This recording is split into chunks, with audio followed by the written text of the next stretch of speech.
അപ്പോൾ കാഫിർ സ്ക്രീൻഷോട്ട് വിവാദത്തിൽ മുസ്ലിം ലീഗ് നേതാവ് പാറക്കൽ അബ്ദുള്ള മാപ്പ് പറയണമെന്നാവശ്യപ്പെട്ട് DYFI നേതാവ് റിബേഷിന്റെ വക്കീൽ നോട്ടീസ്.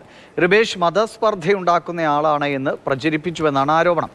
ഷഹീദ് വിവരങ്ങൾ നൽകും. ഷഹീദ്, ഈ കാഫിറുമായി ബന്ധപ്പെട്ട പോസ്റ്റിട്ടുമായി ബന്ധപ്പെട്ടേ വിവാദമാണ്. അതിന് തുടർന്നും വിവാദങ്ങളുടെ ഒരു പെരുമഴ തന്നെയാണല്ലേ? തീർച്ചയായും.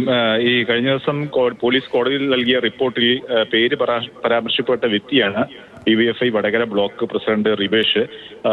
റിബേഷാണ് റെഡ് എൻകൗണ്ടർ എന്നുള്ള ഗ്രൂപ്പിൽ ഈ പോസ്റ്റ്, ഈ സ്ക്രീൻഷോട്ട് ആദ്യമായി ഇട്ടതെന്നായിരുന്നു പോലീസ് റിപ്പോർട്ടിലുണ്ടായിരുന്നത്.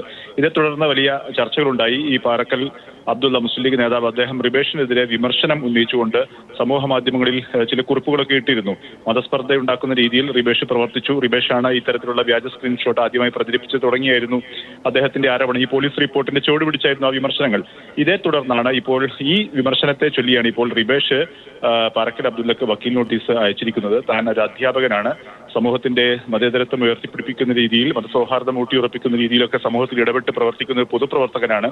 ഈ തരത്തിലുള്ള പ്രചരണം കാരണം തനിക്ക് വലിയ തോതിൽ സമൂഹത്തിനിടയിൽ മോശമായ രീതിയിലുള്ള അനുഭവങ്ങൾ ഉണ്ടാകുന്നു. അതുകൊണ്ട് തന്നെ അടിയന്തരമായി മാപ്പ് പറയണം, പാറക്കൽ അബ്ദുള്ള മാപ്പ് പറയണം, അല്ലെങ്കിൽ തുടർ നിയമ നടപടികൾ സ്വീകരിക്കുമെന്നാണ് വക്കീൽ നോട്ടീസിൽ പറഞ്ഞിരിക്കുന്നത്. പക്ഷേ ഇതിന് പാറക്കൽ അബ്ദുള്ളയുടെ ഭാഗത്തു നിന്നുള്ള പ്രതികരണവും വരുന്നുണ്ട്. അദ്ദേഹം പോലീസ് റിപ്പോർട്ട് മാത്രമാണ്, റിബേഷിനെതിരെയുള്ള റിപ്പോർട്ട് മാത്രമാണ് താൻ ഉന്നയിച്ചത്.